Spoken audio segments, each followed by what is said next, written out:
ಈ ಕಾರ್ಯಕ್ರಮದ ಪ್ರಾಯೋಜಕರು ಜೈನ್ ಇರಿಗೇಷನ್ ಸಿಸ್ಟಮ್ಸ್ ಲಿಮಿಟೆಡ್, ಜಾಗತಿಕ ತುಂತುರು ಮತ್ತು ಹನಿ ನೀರಾವರಿ ಉಪಕರಣಗಳ ಉತ್ಪಾದಕರು, ಬೇಸಾಯ ತಂತ್ರಜ್ಞಾನ ನಿರೂಪಕರು ಹಾಗೂ ರೋಗರಹಿತ ಟಿಶ್ಯೂ ಕಲ್ಚರ್ ಗಿಡಗಳು. ಕ್ಯಾಡ್ಬರೀಸ್, ಕೋಕೋ ಬೆಳೆಸಿ ಅಧಿಕ ಆದಾಯ ಗಳಿಸಿ. ವೀಕ್ಷಕರೇ ನಮಸ್ಕಾರ. ಇವತ್ತಿನ ಕೃಷಿ ಋಷಿ ಅಂಗಳದಲ್ಲಿ ಕಾರ್ಯಕ್ರಮಕ್ಕೆ ತಮಗೆ ಸ್ವಾಗತ. ವೀಕ್ಷಕರೇ, ಇವತ್ತು ಕೂಡ ನಾವು ಕೃಷಿ ವಿಜ್ಞಾನ ಕೇಂದ್ರ ಗಂಗಾವತಿಯಲ್ಲಿದ್ದೇವೆ. ಇವತ್ತಿನ ಕಂತಿನಲ್ಲಿ ಇಲ್ಲಿನ ವಿಜ್ಞಾನಿಗಳಾಗಿರುವ ಡಾಕ್ಟರ್ ಜಿ ನಾರದ್ ಸರ್ ಅವ್ರನ್ನ ಮಾತಾಡಿಸಿ, ನಿಮ್ಗೆ ಗೊತ್ತಿರ್ಬೋದು ಇತ್ತೀಚೆಗೆ ಈ ಕೃಷಿಯಲ್ಲಿ ಡ್ರೋನ್ ಬಳಕೆ ಸಾಕಷ್ಟು ಬರ್ತಾ ಇದೆ. ಅದಲ್ಲದೆ ನಾವು ಮೊನ್ನೆ ಕೃಷಿ ವಾರ್ತೆಯಲ್ಲೂ ಸಹ ಕೊಟ್ಟಿದ್ವಿ. ನಾವು ಈಗ ಮೋದಿಯವರು ಕೂಡ ನಮ್ಮ ಡ್ರೋನ್ ದೀದಿ ಅನ್ನುವ ಸ್ಕೀಮ್ ಕೂಡ ನಮಗೆ ರಿಲೀಸ್ ಮಾಡಿದರು ನಮ್ಮ ಮಹಿಳಾ ಅಭಿವೃದ್ಧಿಗಾಗಿ. ಹಾಗಾದರೆ ಈ ಡ್ರೋನ್ ಬಳಕೆಯ ಮಹತ್ವ ಏನಿದೆ, ನಾವು ಏನಕ್ಕೆ ಈ ಡ್ರೋನ್ ಬಳಕೆ ಇತ್ತೀಚೆಗೆ ಬರ್ತಾ ಇದೆ, ಅದರದ್ದು ಅನುಕೂಲ ಏನಿದೆ, ಅನಾನುಕೂಲ ಏನಿದೆ, ಮತ್ತು ಅದು ಮೇಂಟೆನೆನ್ಸ್ ಯಾವ ರೀತಿ, ಅದರಲ್ಲಿ ಯಾವ್ಯಾವ ಪಾರ್ಟ್ಸ್ ಇರ್ತವೆ, ಅದನ್ನು ಯಾವ ರೀತಿ ಬಳಕೆ ಮಾಡಬೇಕು ಅನ್ನುವ ಎಲ್ಲ ಮಾಹಿತಿಗಳನ್ನು ಇವರನ್ನು ಕೇಳಿ ತಿಳಿದುಕೊಂಡು ಬರೋಣ ಬನ್ನಿ. ಎಲ್ರಿಗೂ ನಮಸ್ಕಾರ. ನನ್ನ ಹೆಸರು ಡಾಕ್ಟರ್ ಜಿ ನಾರಪ್ಪ ಅಂತಂದು. ನಾನು ಕೃಷಿ ವಿಜ್ಞಾನ ಕೇಂದ್ರದಲ್ಲಿ, ಕೃಷಿ ವಿಜ್ಞಾನ ಕೇಂದ್ರ ಗಂಗಾವತಿಯಲ್ಲಿ ಹಿರಿಯ ತಾಂತ್ರಿಕ ಅಧಿಕಾರಿಯಾಗಿ ಕೆಲಸ ಮಾಡ್ತಾ ಇದ್ದೀನಿ. ಇವತ್ತಿನ ಒಂದು ಕಾರ್ಯಕ್ರಮದಲ್ಲಿ ನಾವು ಕೃಷಿಯಲ್ಲಿ ಈ ಒಂದು ಡ್ರೋನ್ ಬಳಕೆಯ ಒಂದು ಬಗ್ಗೆ ನಾನು ಹೆಚ್ಚಿನ ಮಾಹಿತಿಯನ್ನು ಕೊಡಲಿಕ್ಕೆ ಇಷ್ಟಪಡ್ತಾ ಇದ್ದೀನಿ. ಕೃಷಿಯಲ್ಲಿ ಡ್ರೋನ್ ಬಳಕೆ ಸುಮಾರು ನಮಗೆ 2015ರಿಂದ ಇತ್ತೀಚೆಗೆ ಡ್ರೋನ್ ಬಳಕೆ ಬಂದಿದೆ.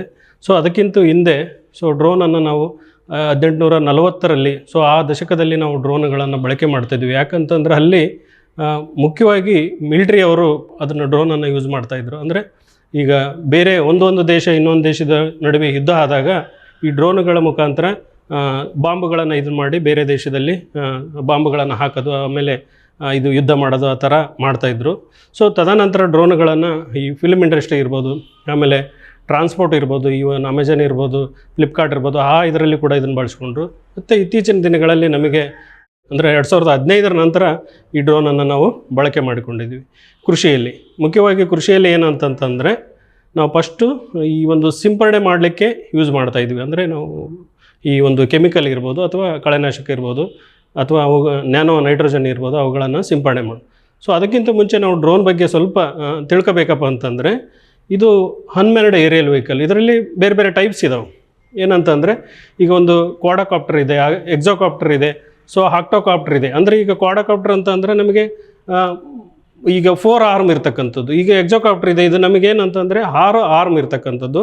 6 ಆರ್ಮಲ್ಲಿ ನಮಗೆ 6 ಒಂದು BLDC ಮೋಟ್ರಸ್ ಇರ್ತವೆ. ಒಂದು ಮೋಟ್ರ್ ಕೂಡ ನಮಗೆ 2ರಿಂದ 3 kg ಈ ಲೋಡನ್ನು ಲಿಫ್ಟ್ ಮಾಡುತ್ತೆ ಮೇಲ್ಗಡೆ. ಅಂದರೆ ನಮಗೆ 6 ಮೋಟ್ರಸ್ ಇರ್ತವೆ. ಜೊತೆಗೆ ಈ ಪ್ರೊಪೆಲ್ಲರ್ಸ್ ಅಂದರೆ ನಮಗೆ 6 ಪೇರ್ಸ್ ಈ ಪ್ರೊಪೆಲ್ಲರ್ಸ್ ಅಂತ ಇರುತ್ತೆ. ಅದು ನಮಗೆ ರೊಟೇಟ್ ಮಾಡಲಿಕ್ಕೆ, ಅಂದರೆ ಒಂದು 3 ಪೇರ್ಸು ಕ್ಲಾಕ್ ವೈಸು, 3 ಪೇರ್ಸು ಆ್ಯಂಟಿ ಕ್ಲಾಕ್ ವೈಸಲ್ಲಿ ಈ ಡ್ರೋನ್ಸು ಇದು ಪ್ರೊಪೆಲ್ಲರ್ಸ್ ತಿರುಗ್ತಾ ಇದೆ.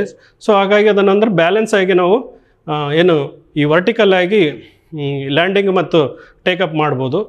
ಇಲ್ಲಿ ಏನು ಅಂತಂದರೆ ಇದಕ್ಕೆ ನಮಗೇನಂದ್ರೆ 10 ಲೀಟ್ರ್ ಕೆಪಾಸಿಟಿ ಇರ್ತಕ್ಕಂಥ ಒಂದು ಟ್ಯಾಂಕ್ ಇದೆ.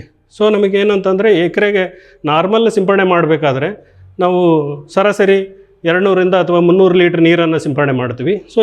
ಇಲ್ಲಿ ಬಟ್ ನಮಗೆ ಎಕರೆಗೆ ಬರೀ 10 ಲೀಟ್ರ್ ನೀರನ್ನು ನಾವು ಸಿಂಪರಣೆ ಮಾಡಬೇಕಾಗುತ್ತೆ. ಅದು ಕೂಡ ಇಲ್ಲಿ ನಮಗೆ 10 ಲೀಟ್ರ್ ಇರ್ತಕ್ಕಂಥ ಒಂದು ಟ್ಯಾಂಕು ಕೂಡ ಇಲ್ಲಿ ನಮಗಿದೆ. ಆಮೇಲೆ ಜೊತೆಗೆ ನಮಗೇನು ಲ್ಯಾಂಡಿಂಗ್ ಗೇರ್ ಇರ್ತಕ್ಕಂಥ ಒಂದು ಏನು ಹಾರ್ಮ್ ಇದೆ, ಲ್ಯಾಂಡ್ ಆಗಲಿಕ್ಕೆ, ಈಸಿಯಾಗಿ ಲ್ಯಾಂಡ್ ಆಗಲಿಕ್ಕೆ. ಇದನ್ನೇನಂತಂದರೆ ನಮಗೆ ಈ ಹಿಂದೆ ನಾರ್ಮಲ್ ಇರ್ತಕ್ಕಂಥ ಡ್ರೋನ್ಗಳ ಬದಲು ಈಗ ನಮಗೆ ಎಕ್ಸೋಕಾಪ್ಟರ್, ಇದರಲ್ಲಿ ಏನಿದೆ ಅಂದರೆ ಡಿಫ್ರೆಂಟ್ ಸೆನ್ಸರ್ಸ್ ಇದೆ. ಅಂದರೆ ನಮಗೆ ಮಲ್ಟಿಸ್ಪೆಕ್ಟ್ರಲ್ ಇರ್ಬೋದು, ಹೈಪರ್ ಸ್ಪೆಕ್ಟ್ರಲ್ ಇರ್ಬೋದು, ಆ ಥರ ಸೆನ್ಸರ್ಗಳನ್ನು ಹೊಂದಿರತಕ್ಕಂಥ ಕ್ಯಾಮ್ರಾಗಳಿದೆ. ಈ ಸೆನ್ಸರ್ಗಳನ್ನು ಒಳಗೊಂಡಿರ್ತಕ್ಕಂಥ ಒಂದು ಡ್ರೋನು ಈ ಕೃಷಿಯಲ್ಲಿ ನಾವು ಹೆಂಗೆ ಬಳಕೆ ಮಾಡಿಕೊಳ್ತಾ ಇದ್ದೀವಪ್ಪ ಅಂತಂದರೆ, ಸುಮಾರು ನಾವೇನಂತಂದರೆ ಕ್ರಾಪನ್ನು ಮಾನಿಟರ್ ಮಾಡ್ಬೋದು. ಅಂದರೆ ನಮ್ಮದು ಸುಮಾರು ಒಂದು 10 ಎಕರೆ 20 ಎಕರೆ ಇದೆ ಅಂತಂದರೆ ಇದು ಆಟೋಮೆಟಿಕ್ ಇದರಲ್ಲಿ. ಕ್ರಾಪ್ ಹೆಲ್ತ್ ಅಂತಂದರೆ ನಮಗೆ ಪೆಸ್ಟ್ ಇರ್ಬೋದು, ಡಿಸೀಸ್ ಇರ್ಬೋದು, ಈವನ್ ವೀಡ್ಸ್ ಇರ್ಬೋದು. ಅವುಗಳನ್ನೆಲ್ಲ ನಮಗೆ ಐಡೆಂಟಿಫೈ ಮಾಡಿ ಮನುಷ್ಯರಿಗೆ ಇನ್ಫಾರ್ಮೇಷನನ್ನು ಕೊಡುತ್ತೆ. ಈ ಥರ ಪೆಸ್ಟ್ ಇದೆ, ಈ ಥರ ಡಿಸೀಸ್ ಇದೆ, ಈ ಥರ ಕಳೆಗಳು ಇದೆ. ಅವುಗಳನ್ನು ರೈತರ ಮೊಬೈಲಿಗೆ ಮಾಹಿತಿ ಕೊಡೋದರಿಂದ ರೈತರಿಗೆ ಇದು ಪೆಸ್ಟ್ ಇದೆ, ನಾವು ಇಮಿಡಿಯೇಟಾಗಿ ಆ್ಯಕ್ಷನ್ ತೊಗೋಬೋದು ಅನ್ನೋದನ್ನು ಮಾಹಿತಿನ ಇದು ನೇರವಾಗಿ ರೈತರಿಗೆ ತಿಳಿಸುತ್ತೆ. ಅದು ಥ್ರೂ ಸೆನ್ಸರ್ಸ್ ಮುಖಾಂತರ. ನೆಕ್ಸ್ಟ್ ಇನ್ನೊಂದು ಏನಂತಂದರೆ ಈ ಕ್ರಾಪ್ ಹೆಲ್ತ್ ಜೊತೆಗೆ ನಮ್ಮದಂದ್ರೆ ಸಾಯಿಲ್ ಕಂಡೀಷನ್, ಅಂದರೆ ಸಾಯಿಲ್ ಹೆಲ್ತನ್ನು ಕೂಡ ಇದು ಸಾಯಿಲ್ ಹೆಲ್ತ್ ಬಗ್ಗೆ ಮಾಹಿತಿನೂ ಕೂಡ ರೈತರಿಗೆ ಕೊಡ್ತಾ ಇದೆ. ಅದರಲ್ಲಿ ಏನು ಅಂತಂದರೆ ಸಾಯಿಲ್ ಮಾಯ್ಚರ್ ಅಂದರೆ ತೇವಾಂಶ ಎಷ್ಟಿದೆ, ಸೊ ಸಾಯಿಲಲ್ಲಿ ಕೆಲವೊಂದು ಮ್ಯಾಪಿಂಗ್ ಮಾಡಿ ಅದರಲ್ಲಿ ನ್ಯೂಟ್ರಿಯೆಂಟ್ಸ್ ಎಷ್ಟಿದೆ, ಈ ಭಾಗದಲ್ಲಿ ನಮ್ಮ ಗಂಗಾವತಿ ಇರ್ಬೋದು ಅಥವಾ ನಮ್ಮ ತುಂಗಭದ್ರಾ ಅಚ್ಚುಕಟ್ಟು ಪ್ರದೇಶ ಹಂಗೆಲ್ಲ ನಾವು ಮ್ಯಾಪಿಂಗ್ ಮಾಡಿಕೊಂಡ್ರೆ ಅಂದರೆ ಯಾವ ಭಾಗದಲ್ಲಿ ಎಷ್ಟೆಷ್ಟು ನ್ಯೂಟ್ರಿಯೆಂಟ್ಸ್ ಇದಾವನ್ನ ಸೆನ್ಸರ್ಸ್ ಮುಖಾಂತರ ಏನು ನಮಗಿದೆ ಸ್ಯಾಟಲೈಟ್ ಮುಖಾಂತರ ವರ್ಕ್ ಮಾಡುತ್ತೆ. ಸೊ ಹಾಗಾಗಿ ನಮಗೆ ಆ ಫೋಟೋಗಳನ್ನು ನಾವು ಅಂದರೆ ಒಂದು 60 ಮೀಟರ್ ಹೈಟಿಂದ ನಾವು ಫೋಟೋಗಳನ್ನು ತಗೊಂಬಿಟ್ರೆ ಸೊ ಅದರಲ್ಲಿ ನಮಗೆ ಕ್ರಾಪ್ದು ಅಂದರೆ ಹೆಲ್ತ್ ಅಂತಂದರೆ ಈಗ ವೆಜಿಟೇಟಿವ್ ಇಂಡೆಕ್ಸ್ ಬರ್ಬೋದು, ಆಮೇಲೆ NDVI ವ್ಯಾಲ್ಯೂಸ್ ಇರ್ಬೋದು, ಅದರ ಮೇಲೆ ನಾವು ಕ್ಲೋರೋಫಿಲ್ ಕಂಟೆಂಟ್ ಎಷ್ಟಿದೆ, ಸೊ ಅದರ ಮೇಲೆ ನಾವು ನೈಟ್ರೋಜನ್ ಅಥವಾ ಇತರೆ ಪೋಷಕಾಂಶಗಳು ಎಷ್ಟು ನಮಗೆ ಒಂದು ಇದರಲ್ಲಿ ಪ್ಲಾಂಟಲ್ಲಿ ಇದೆ ಅನ್ನೋದನ್ನು ಈ ಒಂದು ಡ್ರೋನು ಅಂದರೆ ಸೆನ್ಸರ್ ಮುಖಾಂತರ ರೈತರಿಗೆ ಮಾಹಿತಿ ತಿಳಿಸುತ್ತೆ. ಸೊ ಇಲ್ಲಿ ಏನು ಅಂತಂದರೆ ಇದು ಬರೀ ಅದಲ್ಲದೆ ನೆಕ್ಸ್ಟ್ ನಮಗೆ ನಾವು ಹೈನುಗಾರಿಕೆ ಬಂದ್ವಿ ಅಂತಂದರೆ ಈ ಕ್ರಾಪ್ ಅಂದರೆ ನಾವು ಕ್ರಾಪ್ ಹೆಂಗೆ ಮಾನಿಟರ್ ಮಾಡುತ್ತೋ ಹಂಗೆ ಅನಿಮಲ್ಸನ್ನು ಕೂಡ ಅನಿಮಲ್ ಹೆಲ್ತನ್ನು ಕೂಡ ಇದು ಡ್ರೋನು ಚೆಕ್ ಮಾಡುತ್ತೆ, ಅದು ಥ್ರೂ ಸೆನ್ಸರ್ಸ್ ಮುಖಾಂತರ. ಆ ಜೊತೆಗೆ ಇನ್ನೊಂದು ಏನು ಅಂತಂದರೆ ನಮಗೆ ಈ ಒಂದು ಫಾರೆಸ್ಟಲ್ಲಿ ಈ ಹಿಂದಿನ ಕಾಲದಲ್ಲಿ ಏನಾಗ್ತಾ ಇದೆ ಅಂತಂದರೆ ನಾವು ಗಿಡ ಮರಗಳನ್ನು ನೆಡೋದು ಅಥವಾ ಫಾರೆಸ್ಟಲ್ಲಿ ಹೋಗೋದು ಭಾಳ ಕಷ್ಟ ಆಗ್ತಾಯಿದೆ. ಸೊ ಯಾಕಂದರೆ ವೈಲ್ಡ್ ಅನಿಮಲ್ಸ್ ಇರ್ತಾವಂತ. ಸೊ ಇಲ್ಲಿ ಬಟ್ ನಾವು ಡ್ರೋನಲ್ಲಿ ನಾವು ಸೀಡ್ಸ್ಗಳನ್ನು ಹಾಕಿ ಈಗ ಆಲ್ರೆಡಿ ಬೇರೆ ಬೇರೆ ದೇಶದಲ್ಲಿ ಜಪಾನ್ ಇರ್ಬೋದು, ಅಮೇರಿಕ ಇರ್ಬೋದು, ಅಲ್ಲೆಲ್ಲ ನಮಗೆ ಸೀಡ್ಸನ್ನು ಹಾಕಲಿಕ್ಕೆ ಭಾಳಷ್ಟು ಯೂಸ್ ಮಾಡ್ತಾಯಿದ್ದಾರೆ ಡ್ರೋನನ್ನು ಬಳಕೆ ಮಾಡಿಕೊಂಡು. ಸೊ ಅಲ್ಲಿ ಸೀಡ್ಲಿಂಗ್ಸನ್ನು ಕೂಡ ಭೂಮಿಯ ಮೇಲೆ ಹಾಕಿ ಒಂದು ಅರಣ್ಯ ಇದನ್ನು ಬೆಳೆಸ್ತಾ ಇದ್ದಾರೆ. ಸೊ ಹಾಗಾಗಿ ನಮ್ಮಲ್ಲಿ ಕೂಡ ಇದನ್ನು ಈ ಒಂದು ಯಾವುದು ನಮ್ಮ ಕೃಷಿ ಅರಣ್ಯದಲ್ಲಿ ಡ್ರೋನನ್ನು ಬಳಕೆ ಮಾಡಿಕೊಂಡ್ರೆ ಹೆಚ್ಚು ನಾವು ಗಿಡ ಮರಗಳನ್ನು ಕೂಡ ಮಾಡ್ಕೋಬೋದು. ನಾವು ಇಲ್ಲಿ ಕೃಷಿಗೆ ಬಂದ್ವಿ ಅಂತಂತಂದರೆ ಸೊ ನಮಗೆ ಏನು ಫಸ್ಟಿಗೆ ಸಿಂಪರಣೆ ಇತ್ತು, ಸಿಂಪರಣೆಗೆ ಏನು 10 ಲೀಟ್ರ್ ನಾವು ಅಂದರೆ ಅಲ್ಲಿ ನೀರು ಕೂಡ ಸೇವ್ ಮಾಡ್ಬೋದು. ಸೊ 200 ಲೀಟ್ರ್ ಬದಲಿ ನಾವು ಇಲ್ಲಿ ನೀರು ಸೇವ್ ಆಗುತ್ತೆ. ಸೊ ನೀರಿನ ಜೊತೆಗೆ ಕೆಮಿಕಲ್, ಯಾಕಂದರೆ 10 ಲೀಟ್ರ್ ನೀರು ಎಷ್ಟು ಬೇಕೋ ಆ ನೀರಿಗೆ ಬೇಕಾಗತಕ್ಕಂಥ ಕೆಮಿಕಲನ್ನು ಹಾಕಿ ನಾವು 1 ಎಕರೆಗೆ ಸಿಂಪರಣೆ ಮಾಡೋದ್ರಿಂದ ನಮಗೆ ಕೆಮಿಕಲ್ಲು ಕಾಸ್ಟ್ ಕಡಿಮೆ ಆಗುತ್ತೆ, ಸೊ ನೀರು ಕೂಡ ಸೇವ್ ಆಗುತ್ತೆ. ಹಾಗಾಗಿ ರೈತರಿಗೆ ಏನಾಗುತ್ತೆ ಅಂತಂದರೆ ಖರ್ಚು ಕಡಿಮೆ ಆಗುತ್ತೆ ಒಂದು ಕಡೆ. ಸೊ ಆಮೇಲೆ ಎಫಿಷಿಯನ್ಸಿ ಜಾಸ್ತಿ ಇರುತ್ತೆ. ಏನಂತಂದರೆ ನಾವು ಈಗ ಮುಖ್ಯವಾಗಿ ಇದು ಪ್ಯಾಡಿ ಲ್ಯಾಂಡಲ್ಲಿ ಭಾಳಷ್ಟು ಅನುಕೂಲ ರೈತರಿಗೆ, ಯಾಕಂದರೆ ಪ್ಯಾಡಿ ಮತ್ತು ಮೆಕ್ಕೆಜೋಳ ಏನಿದೆಯಲ್ಲ ಅದರಲ್ಲಿ ನಮಗೆ ಈ ಒಂದು ಡ್ರೋನ್ ಅಂದರೆ ಸೇಮ್ ಹೈಟಲ್ಲಿ ಇತ್ತು ಅಂತಂತಂದರೆ ಈಸಿಯಾಗಿ ನಮಗೆ ಡ್ರೋನು ಫ್ಲೈ ಮಾಡ್ಬೋದು, ಆಮೇಲೆ ಸಿಂಪರಣೆ ಮಾಡಲಿಕ್ಕೆ ಭಾಳಷ್ಟು ಅನುಕೂಲ ಇದೆ. ಹಾಗಾಗಿ ನಮ್ಮ ಒಂದು ತುಂಗಭದ್ರಾ ಅಚ್ಚುಕಟ್ಟು ಪ್ರದೇಶದಲ್ಲಿ ಭತ್ತನೇ ಇರೋದ್ರಿಂದ ಇದು ನಮಗೆ ಏನು ಅಂತಂದರೆ ಒಂದು ದಿನಕ್ಕೆ ಸುಮಾರು ಅಂದರೆ ನಾವು 7 ನಿಮಿಷ ಸಾಕು 1 ಎಕರೆ ಸಿಂಪರಣೆ ಮಾಡಲಿಕ್ಕೆ. ಸೊ ಬರೀ 7 ನಿಮಿಷದಲ್ಲಿ ನಾವು 1 ಎಕರೆ ಸಿಂಪರಣೆ ಮಾಡ್ತೀವಿ ಅಂತಂದರೆ ನಮಗೆ ಮಿನಿಮಮ್ ನಾವು ದಿನಕ್ಕೆ ಒಂದು 8 ತಾಸು ವರ್ಕ್ ಕೊಡ್ತೀವಿ ಅಂತಂದ್ರೆ ನಾವು 30-40 ಎಕರೆನ ಒಂದು ಡ್ರೋನಿಂದ ಸಿಂಪರಣೆ ಮಾಡ್ಬೋದು. ಸೊ ಹಾಗಾಗಿ ನಾವೇನಂತಂದರೆ ಪೆಸ್ಟ್ ಡಿಸೀಸನ್ನು ಯಾವಾಗ ಬಂದಿದೆ ಅಂದರೆ ಸಡನ್ನಾಗಿ ನಾವು ಸಿಂಪರಣೆ ಮಾಡೋದ್ರಿಂದ ಒಂದು ಅದರ ಎಫಿಷಿಯನ್ಸಿ ಜಾಸ್ತಿಯಾಗಿ ಈ ಒಂದು ಪೆಸ್ಟ್ ಡಿಸೀಸನ್ನು ಕಡಿಮೆ ಮಾಡ್ಬೋದು. ಸೊ ಹಾಗಾಗಿ ನಾವು ಈ ಒಂದು ಕೆಮಿಕಲ್ ಅಥವಾ ಇದನ್ನು ಬಳಕೆ ಮಾಡಿಕೊಂಡು ಪೆಸ್ಟ್ ಡಿಸೀಸನ್ನು ಕಡಿಮೆ ಮಾಡ್ಬೋದು. ಆಮೇಲೆ ಜೊತೆಗೆ ಡ್ರೋನ್ ಏನಂತಂದರೆ ಈಗ ಬರೀ ಔಷಧಿ ಹೊಡೆಯೋದಲ್ದಲೆ ಈಗ ಸೀಡ್ಲಿಂಗ್ ಅಂದರೆ ನಾವು ಸೀಡ್ಸನ್ನು ಬ್ರಾಡ್ಕಾಸ್ಟ್ ಮಾಡಲಿಕ್ಕೆ ಅಥವಾ ಸೀಡ್ಸನ್ನು ಲೈನಲ್ಲಿ ಹಾಕ್ಯಂತಂದರೆ ಬಿತ್ತನೆ ಮಾಡಲಿಕ್ಕೆ ನಾವು ಹಿಂದೆ ಕೂರಿಗೆ ಅವೆಲ್ಲ ಬಳಸ್ತಾ ಇದ್ದೀವಿ, ಕೂರಿಗೆ ಅಥವಾ ನಾರ್ಮಲ್ ಬ್ರಾಡ್ಕಾಸ್ಟಿಂಗು ಅಥವಾ ಟ್ರಾನ್ಸ್ಪ್ಲಾಂಟಿಂಗ್ ಎಲ್ಲ ಬಳಕೆ ಮಾಡ್ತೀವಿ. ಬಟ್ ಡ್ರೋನಲ್ಲಿ ಸೀಡ್ ಅಂದರೆ ನಾವು ಲೈನ್ ಇದು ಮಾಡಿಕೊಂಡು ಸ್ಪೇಸಿಂಗ್ ಮೇಂಟೈನ್ ಮಾಡಿಕೊಂಡು ಸೀಡ್ಸನ್ನು ನಾವು ಬಿತ್ಕೊಂತ ಹೋಗುತ್ತೆ ಡ್ರೋನ್ ಕೂಡ, ಅಂದರೆ ಮೇಲ್ಗಡೆಯಿಂದಲೇ ಸೀಡ್ಸನ್ನು ಬ್ರಾಡ್ಕಾಸ್ಟ್ ಮಾಡುತ್ತೆ. ಸೊ ಅದು ಲೈನಾಗಿ. ಸೊ ಹಾಗಾಗಿ ಇಲ್ಲೇನಂತಂದರೆ ಒಂದು ಲಿಕ್ವಿಡ್ ಆಯಿತು ಅಂದರೆ ನಮಗೆ ಕೆಮಿಕಲ್ ಇರ್ತಕ್ಕಂಥದ್ದು ಸಿಂಪರಣೆ ಆಯಿತು, ಅದು ನೈಟ್ರೋಜನ್ ಇರ್ಬೋದು, ಹರ್ಬಿಸೈಡ್ ಇರ್ಬೋದು ಅಥವಾ ಕೆಮಿಕಲ್ ಇರ್ಬೋದು ಯಾವ್ದಾರು. ಸೊ ಜೊತೆಗೆ ಏನಂತಂದರೆ ಈಗ ಒಂದು ನಾರ್ಮಲ್ ಗೊಬ್ಬರ ಈಗ ನಮ್ಮ ಗ್ರ್ಯಾನ್ಯೂಲ್ಸ್ ಇರ್ತದೆ ಗೊಬ್ಬರ ಹಾಕಬೇಕಾದ್ರೆ. ಸೊ ನಾವೇನು ಮಾಡ್ತೀವಿ, ನಾವು ಎಕರೆಗೆ ಸುಮಾರು 100 kg 150 kg ಎಲ್ಲ ನಾವು ಎರಚ್ತಿರ್ತೀವಿ. ಸೊ ಅಲ್ಲಿ ಭಾಳಷ್ಟು ಲಾಸ್ ಆಗುತ್ತೆ ನೀರಲ್ಲಿ. ಸೊ ಹಾಗಾಗಿ ನಾವು ಡ್ರೋನಿಂದ ಏನಂತಂದರೆ ಸೀಡನ್ನು ಬಿತ್ತನೆ ಮಾಡೋದು, ಜೊತೆಗೆ ಏನಂತಂದರೆ ಫರ್ಟಿಲೈಸರ್ ಏನಿದೆಯಲ್ಲ ಸೊ ನಾವು ಲೈನಿಗೆ ಏನು ಸಸಿಗಳ ಲೈನಿಗೆ ನಾವು ಹಾಕೋದ್ರಿಂದ ಹೆಚ್ಚು ಎಫಿಷಿಯನ್ಸಿನೂ ಕೂಡ ಇದಾಗುತ್ತೆ. ಆಮೇಲೆ ಜೊತೆಗೆ ರೈತರಿಗೆ ಏನು ಅಂತಂದರೆ ಕಡಿಮೆ ಸಮಯದಲ್ಲಿ ಗೊಬ್ಬರನೂ ಕೂಡ ಕೊಟ್ಟಂಗಾಗುತ್ತೆ. ಇದರಿಂದ ಏನಾಗುತ್ತೆ ಅಂತಂದರೆ ಖರ್ಚನ್ನು ನಾವು ಕಡಿಮೆ ಮಾಡ್ಬೋದು. ಸೊ ಒಂದು ಕಡೆ ಕೆಮಿಕಲ್ ಕಾಸ್ಟು, ಒಂದು ಕಡೆ ಸೀಡ್ ಕಾಸ್ಟು, ಒಂದು ಕಡೆ ವಾಟರ್ ಕಾಸ್ಟು, ಅವನ್ನೆಲ್ಲ ಖರ್ಚನ್ನು ನಾವು ಕಡಿಮೆ ಮಾಡಿ ಜೊತೆಗೆ ಏನಂತಂದರೆ ಕಂಟಿನ್ಯೂಸ್ ಆಗಿ ಮಾನಿಟರ್ ಮಾಡೋದ್ರಿಂದ ರೈತರಿಗೆ ಇದು ಒಂದು ಒಂಥರ ಏನು ಅಂತ ಭಾಳಷ್ಟು ಲಾಭದಾಯಕ ಇದು ಕೊಡ್ತಕ್ಕಂಥ ಒಂದು ಡ್ರೋನು. ವಿಶ್ವದಾದ್ಯಂತ ಪೇಟೆಂಟ್ ಪಡೆದ ನ್ಯಾನೋ ತಂತ್ರಜ್ಞಾನದಲ್ಲಿ ತಯಾರಾದ ನೂವಾಲ್ಗಿ ದ್ರಾವಣ. ನೂವಾಲ್ಗಿ ಉಪಯೋಗಿಸಿದ ಮೇಲೆ ತುಂಬ ಇಳುವರಿನೂ ಬಂದಿದೆ. ಕಾಳುಮೆಣಸಿಗಂತೂ ಭಾಳ ಚೆನ್ನಾಗಿ ಬರುತ್ತೆ, ರೇಷ್ಮೆ ಎಲೆನೂ ಚೆನ್ನಾಗಿ ಬರ್ತದೆ, ಗಿಡಗಳು ತುಂಬ ಚೆನ್ನಾಗಿ ಬೆಳವಣಿಗೆ ಆಯಿತು. ಯಾವುದೇ ರಾಸಾಯನಿಕ ಅಥವಾ ವಿಶೇಷ ಗೊಬ್ಬರಗಳ ಗೊಡವೆ ಇಲ್ಲದೆ ಎಲ್ಲ ಬೆಳೆಗಳಲ್ಲಿ ಉತ್ತಮ ಗುಣಮಟ್ಟದ ಅಧಿಕ ಫಸಲನ್ನು ಪಡೆಯಿರಿ. ಯಾವಾಗಲೂ ನನ್ನ ಇರೋವರೆಗೂ ನೀವು ಅಲ್ಲಿಗೆ ಅಂತ ಬಿಟ್ಟು ಬಾಳಲ್ಲ ಅಂತ ಒಂದು ಭರವಸೆ ಕೊಡ್ತೀನಿ. ವೆಟ್ ಗಿಡಮೂಲಿಕಾ ಉತ್ಪನ್ನಗಳು. ಮೇಷ ಟಾನಿಕ್, ಕುರಿ ಮತ್ತು ಆಡುಗಳ ಒತ್ತಡ, ರೋಗ, ಕ್ರಿಮಿ ನಿವಾರಕ, ಹೆಚ್ಚಿನ ಬೆಳವಣಿಗೆ. ಕುಕ್ಕುಟ ಟಾನಿಕ್, ಕಡಿಮೆ ಆಹಾರ, ಉತ್ತಮ ಆರೋಗ್ಯ, ಕೋಳಿಗಳ ಅಧಿಕ ಬೆಳವಣಿಗೆ. ಕೆಚ್ಚಲು ಕೇರ್, ಕೆಚ್ಚಲು ಬಾವು ಬರದಂತೆ ತಡೆಯಲು, ಬಂದರೆ ಬಾವು ನೋವು ಶಮನಕ್ಕೆ. ವೆಟ್ ಉತ್ಪಾದನೆ ಶ್ರಮಜೀವಿಯಿಂದ ಸರಬರಾಜು. ಜಾಣ ಹೈನುಗಾರನ ಜಾಣ್ಮೆಯ ಆಯ್ಕೆ ವೆಟ್ ಉತ್ಪನ್ನಗಳು. ಜೈನ್ಸ್ ಜಗತ್ತಿನ ಅತಿದೊಡ್ಡ ಅಂಗಾಂಶ ಕೃಷಿ ಪ್ರಯೋಗಾಲಯ ಹಾಗೂ ಟಿಸಿ ಗಿಡಗಳ ಉತ್ಪಾದಕರು.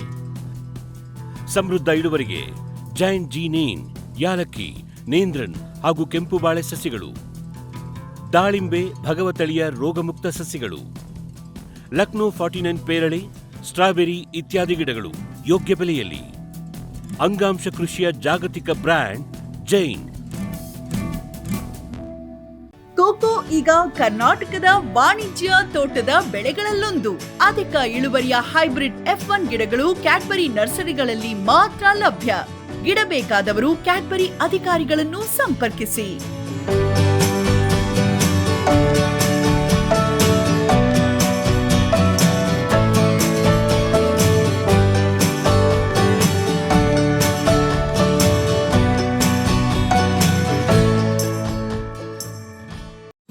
ಫ್ಯೂಚರ್ ಬಯೋಟೆಕ್ ಸಾವಯವ ಕೃಷಿಯ ವೇಗವರ್ಧಕ. ಪೋಷಕಾಂಶ ಪೂರೈಕೆಗೆ NPK ಕಲ್ಚರ್, ವ್ಯಾಮ್, PSP ಮತ್ತು KMB. ಜೈವಿಕ ರೋಗ ಕೀಟ ನಿಯಂತ್ರಣಕ್ಕೆ ಟ್ರೈಕೋಡರ್ಮಾ, ಸೂಡೋಮೊನಾಸ್. ಸಾವಯವ ಗೊಬ್ಬರ ಉತ್ಪಾದನೆಗೆ ಕಾಂಪೋಸ್ಟ್ ಕಲ್ಚರ್. ಹೂವು ಕಾಯಿ ಉದುರುವ ಸಮಸ್ಯೆಗೆ ಕಾಮಧೇನು ಮತ್ತು ಸತ್ವ. ಮಣ್ಣಿನ ಆರೋಗ್ಯ ವೃದ್ಧಿಗೆ ಫ್ಯೂಚರ್ ಬಯೋಟೆಕ್, ಧಾರವಾಡ.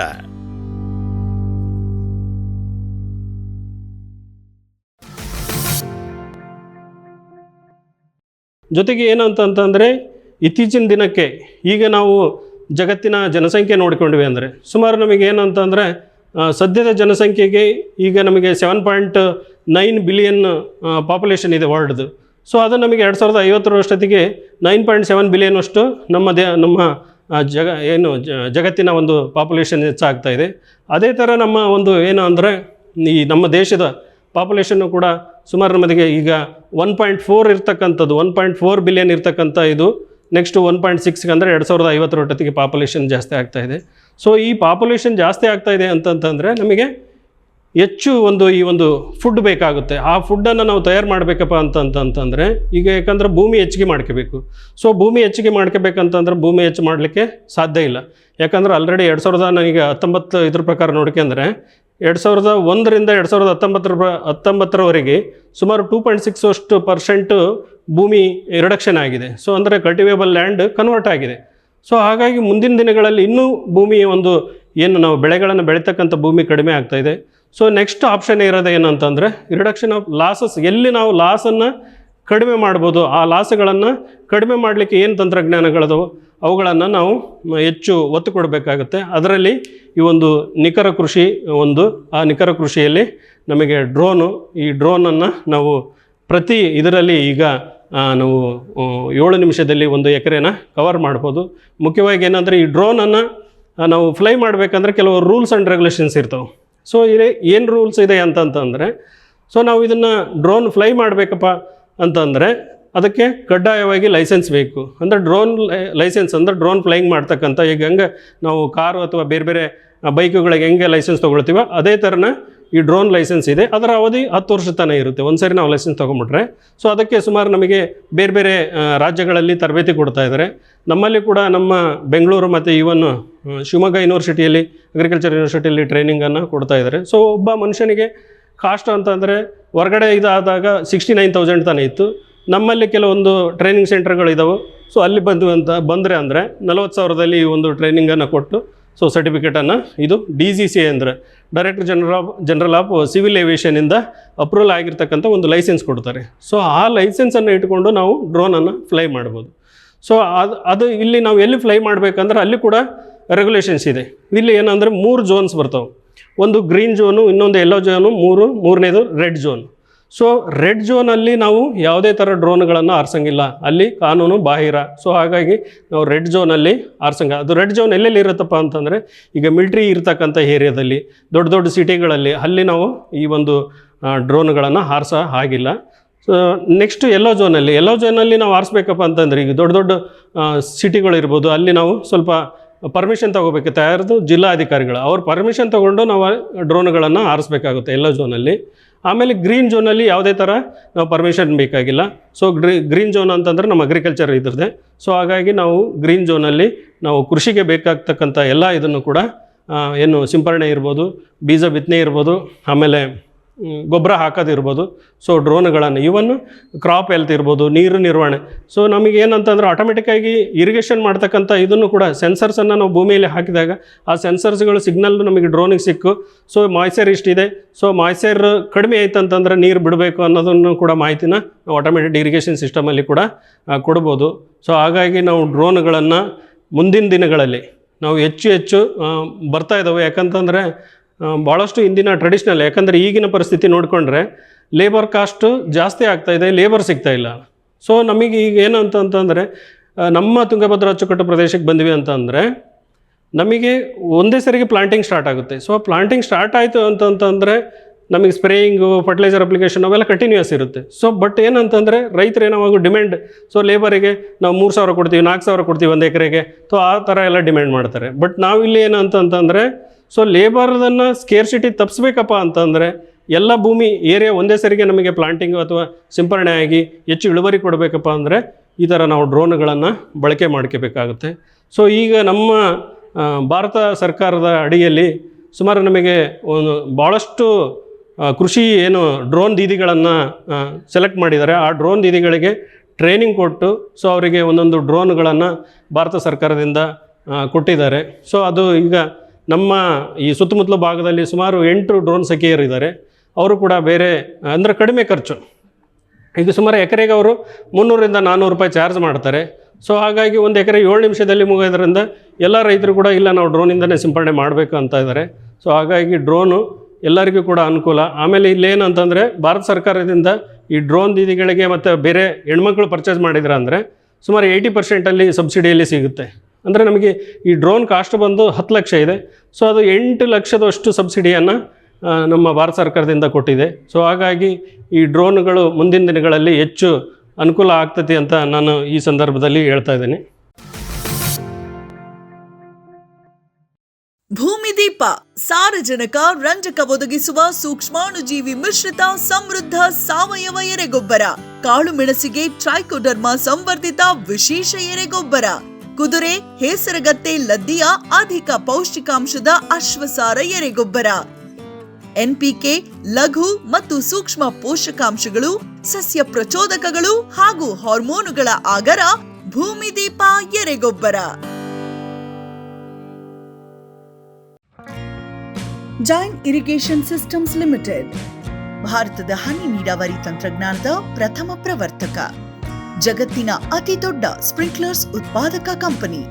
ಸಂರಕ್ಷಿತ ಕೃಷಿಯಲ್ಲಿ ಹಸಿರು ಮನೆಗಾಗಿ ಮಿಸ್ಟರ್, ಫಾಗರ್, ಫ್ಯಾನ್ ಮತ್ತು ಪ್ಯಾಡ್ ಹಾಗೂ ನೆರಳು ಮನೆ, ಸ್ವಯಂ ಚಾಲಿತ ನೀರಾವರಿ ವ್ಯವಸ್ಥೆ ಮತ್ತು ರಸಾವರಿ ತಂತ್ರಜ್ಞಾನ.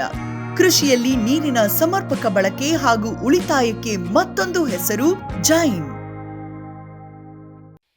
Next gen life areca boiler dryer. ಅಡಿಕೆ ಬೇಯಿಸಲು ನೀರು, ಕಟ್ಟಿಗೆ, ಅಡಿಕೆ ಹಾಲಿನ ಅವಶ್ಯಕತೆ ಇಲ್ಲ. ಬೆಂದು 60% ಒಣಗಲು ಕೇವಲ 3-4 ಗಂಟೆ, ನಂತರ 2-3 ಬಿಸಿಲು. ಬಣ್ಣ, ಗುಣಮಟ್ಟದಲ್ಲಿ ಬದಲಾವಣೆ ಇಲ್ಲ. 3% ಹೆಚ್ಚಿನ ತೂಕ. ಗಂಟೆಗೆ ಸರಾಸರಿ 3 ಯೂನಿಟ್ ವಿದ್ಯುತ್. 100, 200, 500 ಮತ್ತು 1000 ಕಿಲೋಗ್ರಾಂ ಮಾದರಿಗಳು. ಇದೇ ತಂತ್ರಜ್ಞಾನದ ಯೂನಿವರ್ಸಲ್ ಡ್ರೈಯರ್ ಕೂಡ ಲಭ್ಯ. ಪೇಟೆಂಟ್ ಪಡೆದ ತಂತ್ರಜ್ಞಾನ next gen life. Green plast ISI ಪ್ರಮಾಣೀಕೃತ ಪರಿಶುದ್ಧ HDPE ಜಿಯೋ ಮೆಂಬ್ರೇನ್ ಪಾಂಡ್ ಲೈನರ್ಗಳು. ಕೃಷಿ ಹೊಂಡ, ಕೆರೆ, ಕಾಲುವೆ, ಮೀನುಕೊಳ, ಸ್ಪಿರುಲಿನಾ ಹೊಂಡಗಳಿಗೆ ಬೇಕಾದ ಆಕಾರ ಮತ್ತು ವಿಸ್ತೀರ್ಣಗಳಲ್ಲಿ ಸರ್ಕಾರದ ಸಬ್ಸಿಡಿ ಯೋಜನೆಯಡಿ ಲಭ್ಯ. 100% ಪುನರ್ಬಳಕೆ, ಯುವಿ ಮತ್ತು ಒಡಕು ನಿರೋಧಕ, ಪಕ್ಕಾ ಜೋಡಣೆ, 5 ವರ್ಷಗಳ ಲಿಖಿತ ವಾರಂಟಿ. ಗ್ರೀನ್ ಪ್ಲಾಸ್ಟ್. ವೆಟ್ ಗಿಡಮೂಲಿಕಾ ಉತ್ಪನ್ನಗಳು. ಬೋವಿಟೋನ್ ವೆಟ್ 33 ಗಿಡಮೂಲಿಕೆಗಳ ಜಾನುವಾರು ಆರೋಗ್ಯವರ್ಧಕ ಟಾನಿಕ್ ದೂದ್ ಪ್ಲಸ್, ಅಧಿಕ ಹಾಲು, ಡಿಗ್ರಿ ಮತ್ತು ಫ್ಯಾಟ್, ರಾಸು ಸುಲಭವಾಗಿ ಹಾಲಿಳಿಸುತ್ತದೆ. ಫಾಸ್ಟ್ ಪ್ಲಸ್, ಗರಿಷ್ಠ ರಂಜಕ, ಕ್ಯಾಲ್ಸಿಯಂ, ಜೀವಸತ್ವಗಳು, ಖನಿಜಗಳು, ಪ್ರೋಬಯೋಟಿಕ್ಸ್ ಇತ್ಯಾದಿ. ಹಸು, ಎತ್ತು, ಎಮ್ಮೆ, ಕೋಣ, ಹಂದಿ, ಕುರಿ, ಆಡು, ಕೋಳಿಗಳಿಗೆ ವೆಟ್ ಪೆಟ್ ಫಾರ್ಮುಲೇಷನ್ಸ್ ಉತ್ಪಾದನೆ, ಶ್ರಮಜೀವಿಯಿಂದ ಸರಬರಾಜು. ಜಾಣ ಹೈನುಗಾರನ ಜಾಣ್ಮೆಯ ಆಯ್ಕೆ ವೆಟ್ ಪೆಟ್ ಉತ್ಪನ್ನಗಳು. ಸೊ ನಾವು ಈಗ ಡ್ರೋನ್ ಬಗ್ಗೆ ಬಂದ್ವಿ ಅಂತಂದರೆ ನಮಗಿದು ಎಕ್ಸಾಕಾಪ್ಟರ್ ಡ್ರೋನು. ಸೊ ಇದರಲ್ಲಿ ಆರ್ಮ್ ಇರ್ತೈತಿ. ಇದರಲ್ಲಿ ನಮಗೆ ಆರ್ಮ್ ಜೊತೆಗೆ ಏನಂದ್ರೆ ಪ್ರೊಪೆಲರ್ಸ್ 6 ಪೇರ್ಸ್ ಇರ್ತದೆ, ಅಂದರೆ 6 ಜೊತೆ ಇರ್ತೈತಿ. ಇದರಲ್ಲಿ ಒಂದು ಕ್ಲಾಕ್ ವೈಸ್ ಇತ್ತಂತಂದರೆ ಇನ್ನೊಂದು ಆ್ಯಂಟಿ ಕ್ಲಾಕ್ ವೈಸ್. ಇದು ಕ್ಲಾಕ್ ವೈಸ್ ತಿರುಗ್ತಂದ್ರೆ ಅದ್ರ ಬಾಜುದು ಆ್ಯಂಟಿ ಕ್ಲಾಕ್ ವೈಸ್ ತಿರುಗುತ್ತೆ.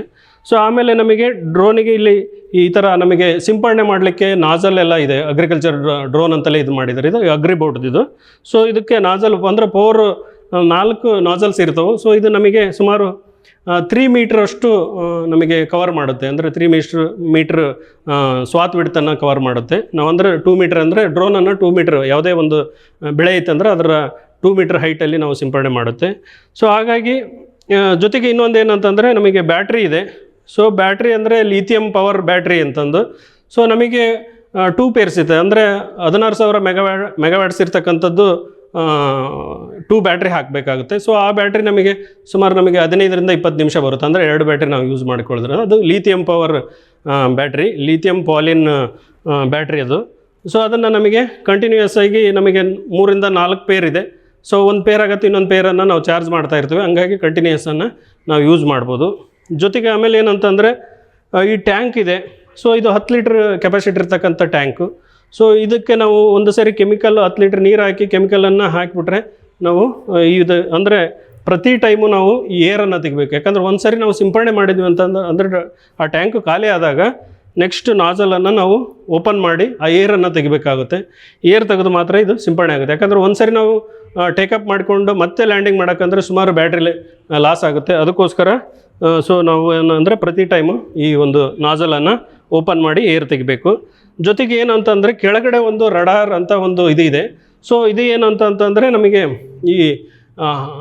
ಏನಾದರೂ ಈ ಗಿಡ ಮರಗಳಿರ್ಬೋದು ಅಥವಾ ಗೋಡೆಗಳು ಅಂತಂದರೆ ಹೈಟ್ ಸ್ವಲ್ಪ ವೇರಿಯೇಷನ್ ಆಯಿತು ಅಂತಂದರೆ ಅದು ಡಿಟೆಕ್ಟ್ ಮಾಡುತ್ತೆ. ಸೊ ನಾವೇನು 2 ಮೀಟ್ರಿಗೆ ಫಿಕ್ಸ್ ಮಾಡಿದ್ವಿ ಅಂದರೆ ಅಲ್ಲಿರ್ತಕ್ಕಂಥ ಯಾವುದೇ ಒಂದು ಬದು ಬರಲಿ ಏನೇ ಬರಲಿ ಆ ಬದುದಿಂದ ಮತ್ತೆ 2 ಮೀಟ್ರ್ ಮೇಲೆ ಹೋಗುತ್ತೆ. ಸೊ ಹಾಗಾಗಿ ಆ ರಡಾರು ಕೂಡ ಹೆಚ್ಚು ಕೆಲಸ ಮಾಡ್ತಾಯಿದೆ. ಆಮೇಲೆ ಇದರಲ್ಲಿ 2 ಕ್ಯಾಮ್ರಾ ಇದೆ, ಫ್ರಂಟ್ ಕ್ಯಾಮ್ರಾ ಮತ್ತು ಇನ್ನೊಂದು ರೇರ್ ಕ್ಯಾಮ್ರಾ, ಅಂದರೆ 2 ಕ್ಯಾಮ್ರಾ ಇದೆ. ಸೊ ಇದು ನಮಗೆ 5 ಮೀಟ್ರಲ್ಲಿ ಅಂದರೆ 5 ಮೀಟ್ರ್ ಮುಂದೆ ನಮಗೆ ಏನಾಯ್ತು ಅನ್ನೋದನ್ನು ಗೊತ್ತಾಗುತ್ತೆ. ಅಂದರೆ ಅಲ್ಲಿ 5 ಮೀಟ್ರಲ್ಲಿ ನಮಗೆ ಒಂದು ಮರ ಬಂತು ಅಥವಾ ಗೋಡೆ ಬಂತು ಅಥವಾ ಬೇರೆ ಏನೇ ಬಂತು ಅಂತಂದರೆ 5 ಮೀಟ್ರಿಂದಲೇ ಅಲ್ಲಿಗೆ ನಿಂತ್ಕೊಳ್ಳುತ್ತೆ. ಸೊ ಅದ್ರ ಮುಂದೆ ಹೋಗೋದಿಲ್ಲ. ಸೊ ಹಾಗಾಗಿ ನಮಗೆ ಈ ಕ್ಯಾಮ್ರಾದಲ್ಲಿ ನಾವು ವೀಡಿಯೋನೂ ಮಾಡ್ಬೋದು. ಜೊತೆಗೆ ಏನಂತಂದರೆ ಕೆಲವು ಫೋಟೋನ ತೆಗಿಬೋದು. ಇದಕ್ಕೆ ನಾವು ಮಲ್ಟಿಸ್ಪೆಕ್ಟ್ರಲ್ ಸೆನ್ಸರ್ಸನ್ನು ಕೂಡಿಸ್ಬಿಟ್ರಿ ಅಂದರೆ ನಾವು ಕ್ರಾಪ್ ಹೆಲ್ತ್ ಅವನ್ನೆಲ್ಲ ಇದನ್ನು ಮೇಂಟೈನ್ ಮಾಡುತ್ತೆ. ಸೊ ಆ ಮಲ್ಟಿಸ್ಪೆಕ್ಟ್ರಲ್ ಸೆನ್ಸರ್ಸನ್ನು ನಾವು ಕೂಡಿಸ್ಲಿಕ್ಕೆ ಸೊ ಅದಕ್ಕೆ ಮತ್ತೆ ನಮಗೆ ಕಾಸ್ಟ್ ಜಾಸ್ತಿ ಆಗುತ್ತೆ. ಸೊ ಆವಾಗ ಇದು 10 ಲಕ್ಷ ಇರ್ತಕ್ಕಂಥ ಡ್ರೋನು ಸುಮಾರು 20 ಲಕ್ಷ 25 ಲಕ್ಷ ಆಗುತ್ತೆ. ಸೊ ಹಾಗಾಗಿ ಈ ಡ್ರೋನಲ್ಲಿ ಸುಮಾರು ನಮಗೇನಂತಂದರೆ ಆರ್ಮು, ಪ್ರೊಪೆಲರ್ಸು, ಆಮೇಲೆ ಮೋಟ್ರಸ್, ಇವೇನು ಮೋಟ್ರಸ್ ಇದಾವೆಲ್ಲ ಇದೇ ಇಂಪಾರ್ಟೆಂಟು.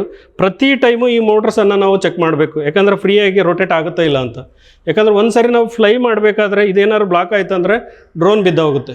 ಸೊ ಇದಕ್ಕೇನು ಒಂದು ಸರಿ ಬಿದ್ದೋಯ್ತು ಅಂತಂದರೆ ಭಾಳ ಕಷ್ಟ. ಯಾಕಂತಂದರೆ ನಮಗೆ ಖರ್ಚು ಬರೋದು 50,000 1 ಲಕ್ಷ ಈ ಥರ ಬರ್ತಾಯಿದೆ. ಸೊ ಹಾಗಾಗಿ ಪ್ರತಿ ಟೈಮು ನಾವು ಡ್ರೋನ್ ಫ್ಲೈಯಿಂಗ್ ಮಾಡಬೇಕಾದ್ರೆ ಈ ಪ್ರೊಪೆಲರ್ಸು ಮತ್ತು ಮೋಟ್ರಸನ್ನು ಚೆಕ್ ಮಾಡಿ.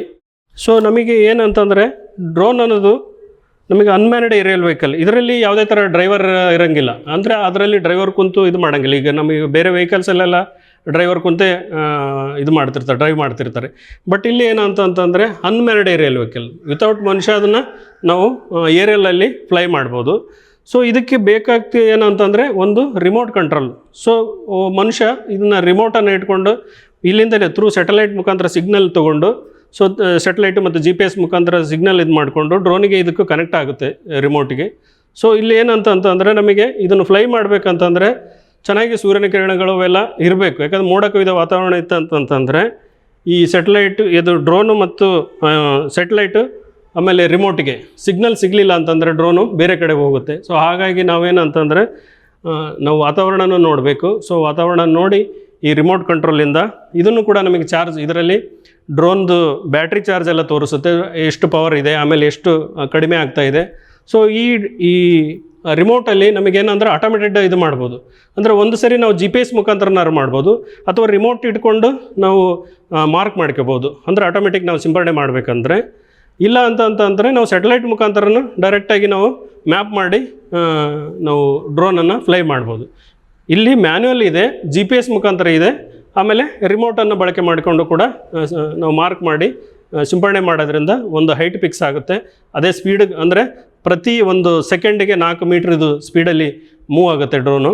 ಸೊ ಹಾಗಾಗಿ ನಾವು ಬ್ಯಾಟ್ರಿ ಪವರ್ ಇಲ್ಲೇನಂತಂದರೆ ಆಟೋಮೆಟಿಕ್ ಇದರಲ್ಲಿ ಒಂದು ಹಾಟರ್ ಅಂತ ಇದೆ, ಇನ್ನೊಂದು ಸೊ B ಅಂತ ಒಂದು ಮಾರ್ಕ್ ಇದೆ. ಆ B ಮಾರ್ಕ್ ಒತ್ತೀವಿ ಅಂತಂದರೆ ನಾವು ಸ್ಟಾರ್ಟಿಂಗ್ ಪಾಯಿಂಟ್ ಎಲ್ಲಿದೆಯೋ ಅಲ್ಲಿಂದ ಅದು ಡ್ರೋನು ಫ್ಲೈ ಆಗಿ ಸಿಂಪಡಣೆ ಮಾಡ್ಕೊಂತ ಬರುತ್ತೆ. ನಡುವೆ ಎಲ್ಲಾದರೂ ಸಿಂಪಡಣೆದು ಏನಾದರೂ ಕಡಿಮೆ, ಇದು ಕೆಮಿಕಲ್ ಕಡಿಮೆ ಆಯ್ತು ಅಂತಂದರೆ ಅಲ್ಲಿಂದ ವಾಪಸ್ ಬರುತ್ತೆ. ಅಂದರೆ ನಾವು C ಬಟನ್ ಒತ್ತಿದಾಗ ಅದು ವಾಪಸ್ ಲ್ಯಾಂಡಿಂಗ್, ಇಲ್ಲ ಅಂತ ಆಟೋಮೆಟಿಕ್ ಇದ್ದಾಗ ಅದೇ ಬಂದು ಲ್ಯಾಂಡಿಂಗ್ ಆಗುತ್ತೆ. ಸೊ ನಮಗೆ ಎಲ್ಲಾದರೂ ಸಡನ್ನಾಗಿ ಏನಾದರೂ ಆಗ್ತಾಯಿದೆ ಅಂದರೆ ನಮಗೆ EFG ಅಂದರೆ ನಮಗೆ 3 ಬಟನ್ ಇದಾವೆ, ಅದರಲ್ಲಿ ಅದನ್ನು ಯಾವುದಾದ್ರೂ ಒಂದು ಒತ್ತಿದ್ರೆ ಅದು ಬ್ರೇಕ್ ಇದ್ದಂಗೆ, ಅಂದರೆ ಅಲ್ಲೇ ನಿಲ್ಲುತ್ತೆ. ನಾವು ಮ್ಯಾನ್ಯಲ್ ಕಂಟ್ರೋಲ್ ತೊಗೊಂಡು ಆ ಡ್ರೋನನ್ನು ಇಳಿಸ್ಕೋಬೇಕು. ಸೊ ಹಾಗಾಗಿ ಒಂದು ಸರಿ ನಮಗೆ ಡ್ರೋನ್ ತಪ್ಪಿ ಹೋಯ್ತು ಅಂತಂದರೆ ಸೊ ನಮಗೆ ಕಂಟ್ರೋಲ್ ಸಿಗೋದು ಕಷ್ಟ ಆಗುತ್ತೆ. ಅದಕ್ಕೋಸ್ಕರ ಸ್ವಲ್ಪ ನಮಗೇನು ನಮ್ಮ ಕಣ್ಣಿಗೆ ಏನು ಕಾಣ್ತಾ ಇದೆಯೋ ಅಷ್ಟು ದೂರ ನಾವು ಡ್ರೋನನ್ನು ಫ್ಲೈ ಮಾಡ್ಬೋದು. ಬಟ್ ಮ್ಯಾಕ್ಸಿಮಮ್ ಅಂದರೆ ನಾವು 2 ಕಿಲೋಮೀಟರ್ ತನಕ ನಾವು ಒಯ್ಬೋದು. ಬಟ್ ನಮಗೆ ಕಣ್ಣು ಕಾಣಲಿಲ್ಲದಾಗ ಡ್ರೋನ್ ಎಲ್ಲಿದೆ ಅಂತ ಗೊತ್ತಾಗೋದಿಲ್ಲ. ಸೊ ಅದಕ್ಕೋಸ್ಕರ ಈ ರಿಮೋಟನ್ನು ನಾವು 400 ಅಡಿವಷ್ಟು ಹೈಟ್, ಆಮೇಲೆ 2 ಕಿಲೋಮೀಟ್ರಷ್ಟು ನಾವು ಉದ್ದನ ಡ್ರೋನನ್ನು ಫ್ಲೈ ಮಾಡ್ಬೋದು. ಇವನ್ನು ಸಿಂಪಡಣೆ ಮಾಡಲಿಕ್ಕೆ ಬಳಕೆ ಮಾಡ್ಕೋಬೋದು. ಇಲ್ಲಿ ನಾವು ಏನಂದರೆ ಡ್ರೋನ್ ಕ್ಯಾರಿಂಗ್ ಮಾಡಬೇಕಂತಂತಂದರೆ ಅದು ಭಾಳ ಸೇಫಾಗಿ ಒಯ್ಯಬೇಕು. ಯಾಕಂದರೆ ನಾವು ಸಡನ್ನಾಗಿ ಹೋಗಿ ಎಲ್ಲೋ ಒಂದು ಕಡೆಗೆ ನಾವು ನಾರ್ಮಲ್ ಟ್ಯಾಕ್ಟ್ರಿ ಒಳಗೆ ಅಥವಾ ಬೇರೆ ಬೇರೆ ಇದರಲ್ಲೇ ಒಯ್ತಿರ್ತವೆ, ಬೇರೆ ಬೇರೆ ಯಾವಾದ್ರ ಇಂಪ್ಲಿಮೆಂಟ್ಸ್ ಆದರೆ. ಬಟ್ ಇದು ಡ್ರೋನ್ ನಾವು ಒಯ್ಯೋದು ಭಾಳ ಕಷ್ಟ ಆಗುತ್ತೆ. ಸೊ ಇದಕ್ಕೆ ಆಗಿರ್ತಕ್ಕಂಥ ಒಂದು ಬಾಕ್ಸ್ ಇದೆ. ಸೊ ಈ ಬಾಕ್ಸಲ್ಲಿ ಅದಕ್ಕೆ ಇದನ್ನು ನಾವು ಹೆಂಗೆ ಕಾರ್ ಎತ್ತಿದಾಗ ಬೆಲ್ಟ್ ಹಾಕ್ಯಂತೀವೋ ಹಂಗೆ ಇದಕ್ಕೂ ಕೂಡ ಒಂದು ಸೇಫ್ಟಿ ಬೆಲ್ಟ್ ಇರುತ್ತೆ. ಸೊ ಆ ಬೆಲ್ಟನ್ನು ಹಾಕಿ ಇದರೊಳಗಡೆ ಬಾಕ್ಸಲ್ಲಿ ಇಡಬೇಕು. ಸೊ ಇಲ್ಲಿ ಇದನ್ನು ಈ ಬಾಕ್ಸನ್ನು ನಾವು ಒಂದು ಆಟೋ ಅಥವಾ ಇದರಲ್ಲಿ ಅಥವಾ ನಮ್ಮ ಟಾಟಾ AC ಅದರಲ್ಲಿ ಹಾಕ್ಕೊಂಡು ನಾವು ಎಲ್ಲಿ ಒಂದು ಯಾವುದು ಹಳ್ಳಿಗೆ ಬೇಕೋ ಆ ಹಳ್ಳಿಗೆ ಹೋಗಿ ನಾವು ಅಲ್ಲಿ ಸಿಂಪಡಣೆ ಮಾಡ್ಬೋದು. ಸೊ ಈ ಬಾಕ್ಸಿನ ಉದ್ದೇಶ ಏನಂತಂತಂದರೆ ಈ ಡ್ರೋನನ್ನು ಪ್ರೊಟೆಕ್ಷನ್ ಮಾಡೋದು ಮುಖ್ಯ ಉದ್ದೇಶ. ಸೊ ಇದು ಯಾಕಂತಂದರೆ ಭಾಳ ಸಿಗ್ನಲ್ ಇರ್ತಕ್ಕಂಥದ್ದು. ಸ್ವಲ್ಪ ಏನಾದರೂ ಸೆನ್ಸರಲ್ಲಿ ಅಥವಾ ಸ್ಯಾಟಲೈಟ್ ಏನಾದರೂ ಸಿಗ್ನಲ್ ಹೋಯ್ತು ಅಂತಂದರೆ ನೆಕ್ಸ್ಟ್ ಫ್ಲೈ ಮಾಡಿದಾಗ ಡ್ರೋನು ನಮ್ಮ ಕೈಗೆ ಸಿಗಲ್ಲ. ಎಷ್ಟೋ ಡ್ರೋನುಗಳು ನಾವು ನೋಡಿದಂಗೆ ಇತ್ತೀಚಿನ ದಿನಗಳಲ್ಲಿ ವೈರ್ಗಳಲ್ಲಿ ಸಿಕ್ಕಾಕೊಂಡಿದ್ದವು, ಎಷ್ಟೋ ಡ್ರೋನುಗಳು ಬಿದ್ದು ಹೋಗಿದ್ದವು. ಸೊ ಅದನ್ನು ನಾವು ತಪ್ಪಿಸ್ಬೇಕು. ಅದಕ್ಕೆ ಯಾಕಂದರೆ ಕಾಸ್ಟ್ ಕೂಡ ಜಾಸ್ತಿ ಆಗ್ತಾಯಿದೆ. ಅದನ್ನು ತಪ್ಪಿಸ್ಬೇಕಪ್ಪ ಅಂತಂದರೆ ಈ ಥರ ನಾವು ಬಾಕ್ಸ್ಗಳನ್ನು ಬಳಕೆ ಮಾಡಿಕೊಂಡು, ಅಂದರೆ ನಾವು ಒಯ್ಯಬೇಕಾದ್ರೆ ಯಾವುದೇ ಥರ ಅದಕ್ಕೆ ಸೇಕ್ ಆಗಬಾರ್ದು ಗಾಡಿಯಲ್ಲಿ. ಸೊ ಆ ಥರ ಇತ್ತು ಅಂತಂದರೆ ಈ ಬಾಕ್ಸ್ ಹಾಕಿದಾಗ ಅದು ಯಾವುದೇ ಥರ ಸೇಕ್ ಆಗಲ್ಲ. ಅದಕ್ಕೋಸ್ಕರ ಈ ಥರ ನಾವು ಬಾಕ್ಸ್ಗಳನ್ನು ಯೂಸ್ ಮಾಡೋದ್ರಿಂದ ಇದರ ಸೇಫ್ಟಿಯನ್ನು ನಾವು ಕಾಪಾಡ್ಕೋಬೋದು. ಸೊ ಇದು ಬ್ಯಾಟ್ರಿ ಚಾರ್ಜರು. ಈ ಬ್ಯಾಟ್ರಿ ಚಾರ್ಜರಿಗೆ ಬಂದ್ವಿ ಅಂತಂದರೆ ನಮಗೆ ಏನೊಂದು 2 ಬ್ಯಾಟ್ರಿನ ಅಂದರೆ ಬೇಗನೆ ಚಾರ್ಜ್ ಮಾಡ್ಬೋದು, ಆಮೇಲೆ ನಾರ್ಮಲ್ ಚಾರ್ಜಲ್ಲಿ ಮಾಡ್ಬೋದು. ಇದರಲ್ಲಿ 2 ಥರ ಚಾರ್ಜ್ ಇದೆ. ಒಂದು ಫಾಸ್ಟ್ ಚಾರ್ಜು, ಇನ್ನೊಂದು ನಾರ್ಮಲ್ ಚಾರ್ಜ್. ಫಾಸ್ಟ್ ಚಾರ್ಜ್ ಅಂತಂದರೆ ನಮಗೆ 15 ನಿಮಿಷದಲ್ಲಿ ಆ ಬ್ಯಾಟ್ರಿ ಫುಲ್ ಆಗುತ್ತೆ. ಬಟ್ ಅದರದ್ದು ಲೈಫ್ ಇದು ಭಾಳ ಬೇಗನೆ ಇದಾಗುತ್ತೆ. ಸೊ ಹಾಗಾಗಿ ನಾವು ಏನು ಮಾಡ್ತೀವಿ, ನಾರ್ಮಲ್ ಚಾರ್ಜ್ಗೆ ಹೋಗ್ತೀವಿ. ನಾರ್ಮಲ್ ಚಾರ್ಜ್ ಏನಂತಂದರೆ ನಾವು 40 ನಿಮಿಷ ತೊಗೊಳುತ್ತೆ ಒಂದು ಸರಿ. ಅವು 2 ಬ್ಯಾಟ್ರಿ ಫುಲ್ ಚಾರ್ಜ್ ಆಗಬೇಕಂದ್ರೆ ನಮಗೆ 25 ವ್ಯಾಟ್ಸ್ ಬರಬೇಕಪ್ಪ ಅಂತಂದರೆ ನಮಗೆ 40 ನಿಮಿಷ ತೊಗೊಳುತ್ತೆ. ಸೊ 40 ನಿಮಿಷ ಆಯ್ತು ಅಂತಂದರೆ ಅದು ಫುಲ್ ಆಗುತ್ತೆ, ಸಿಗ್ನಲ್ ಬರುತ್ತೆ. ಸೊ ಬ್ಯಾಟ್ರಿ ಫುಲ್ ಆಗಿದೆ ಅಂತ ಇಲ್ಲಿ ತೋರಿಸುತ್ತೆ. ಅದ ನಂತರ ನಾವು ನೆಕ್ಸ್ಟ್ 2 ಅಂದರೆ ಒಂದೊಂದು ಸರಿ ನಾವು ಪೇರ್ ಮಾಡ್ಕೊಂಡಿರ್ತೀವಿ ಬ್ಯಾಟ್ರಿ. ಪ್ರತಿ ಟೈಮು 1, 2 ಅಥವಾ 3, 4 ಹಿಂಗೆ. ಅಂದರೆ ಯಾವುದು ನಾವು ಬ್ಯಾಟ್ರಿ ಲೈಫನ್ನು ಕಾಪಾಡ್ಕೋಬೇಕಪ್ಪ ಅಂತಂದರೆ ಸೊ ನಾವು ಪ್ರತಿ ಟೈಮು 1 ಬ್ಯಾಟ್ರಿ 1, 2 ಹಾಕಿದ್ವಿ, ನೆಕ್ಸ್ಟ್ 3, 4 ಹಾಕಿದ್ವಿ, ನೆಕ್ಸ್ಟು 5, 6 ಹಾಕಿದ್ವಿ, ಅಂದರೆ ಮತ್ತೆ 1, 2 ಹಿಂಗೆ ಸ್ಟಾರ್ಟ್ ಮಾಡ್ತೀವಿ.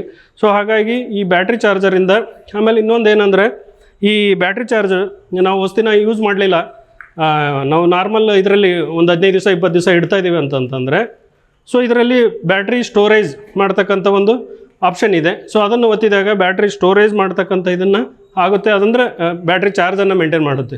ಸೊ ಜಾಸ್ತಿ ಆಗೋದು ಅಥವಾ ಕಡಿಮೆ ಆಗೋದು, ಜಾಸ್ತಿ ಇತ್ತಂತಂದ್ರೆ ಅದು ಕಡಿಮೆ ಮಾಡ್ತೈತಿ, ಕಡಿಮೆ ಇತ್ತಂದರೆ ಅಂದರೆ ನಾರ್ಮಲ್ ಸ್ಥಿತಿಗೆ ತಂದು ಇದು ಒಂದು ಬ್ಯಾಟ್ರಿನ ಮೇಂಟೈನ್ ಮಾಡುತ್ತೆ. ಸೊ ಇದು ಬ್ಯಾಟ್ರಿ ಚಾರ್ಜರು. ಇದು ನಮಗೆ 2 ಟೈಪ್, ಅಂದರೆ ಫಾಸ್ಟ್ ಚಾರ್ಜ್ ಇದೆ, ಆಮೇಲೆ ನಾರ್ಮಲ್ ಚಾರ್ಜ್ನೂ ಇದೆ. ವೀಕ್ಷಕರೇ, ಇಷ್ಟೊತ್ತು ನಮಗೆ ನಮ್ಮ ಕೃಷಿ ವಿಜ್ಞಾನ ಕೇಂದ್ರದ ವಿಜ್ಞಾನಿಗಳಾಗಿರುವ ಡಾಕ್ಟರ್ ಜಿ ನಾರದ್ ಸರ್ ಅವರು ಈ ಕೃಷಿಯಲ್ಲಿ ಡ್ರೋನ್ ಬಳಕೆಯ ಮಹತ್ವ ಏನು, ಅದನ್ನು ಯಾವ ರೀತಿ ನಾವು ಒಂದು ನಿರ್ವಹಣೆ ಮಾಡ್ಬೋದು, ಅದರ ಮೇಂಟೆನೆನ್ಸ್ ಏನು, ಮತ್ತು ಅದರ ಖರ್ಚು ವೆಚ್ಚ ಎಷ್ಟು ಬರುತ್ತೆ, ಈಗ ಒಬ್ಬ ರೈತನ ಮಟ್ಟದಲ್ಲಿ ಆದರೆ ಅದು ಕಷ್ಟ ಸಾಧ್ಯ, ಅದೇ ಸಂಘ ಸಂಸ್ಥೆಗಳಲ್ಲಿ ಈ ರೀತಿ ಒಂದು ಬಾಡಿಗೆ ಆಧಾರಿತವಾಗಿ ಮಾಡಿದ್ದೇ ಆದಲ್ಲಿ ಇದನ್ನು ಒಳ್ಳೆಯ ಒಂದು ತಂತ್ರಜ್ಞಾನವಾಗಿ ಉಪಯೋಗ ಮಾಡಬಹುದು ಎನ್ನುವ ಎಲ್ಲ ಮಾಹಿತಿಗಳನ್ನು ನಮ್ಮೊಂದಿಗೆ ಹಂಚಿಕೊಂಡ್ರು. ಹಾಗಾಗಿ ಇಷ್ಟೊತ್ತು ಮಾಹಿತಿ ಕೊಟ್ಟಿದ್ದಕ್ಕೆ ಅವರಿಗೆ ಧನ್ಯವಾದಗಳನ್ನು ತಿಳಿಸುತ್ತಾ, ಇವತ್ತಿನ ಒಂದು ಕೃಷಿ ಋಷಿ ಅಂಗಳದಲ್ಲಿ ಕಾರ್ಯಕ್ರಮದಿಂದ ತಮಗೂ ಒಂದು ಉಪಯುಕ್ತ ಮಾಹಿತಿ ದೊರಕ್ತು ಅಂತ ಭಾವಿಸ್ತಾ ಇವತ್ತಿನ ಕಾರ್ಯಕ್ರಮವನ್ನು ಇಲ್ಲಿಗೆ ಮುಗಿಸ್ತಾ ಇದ್ದೀವಿ. ನಮಸ್ಕಾರಗಳು.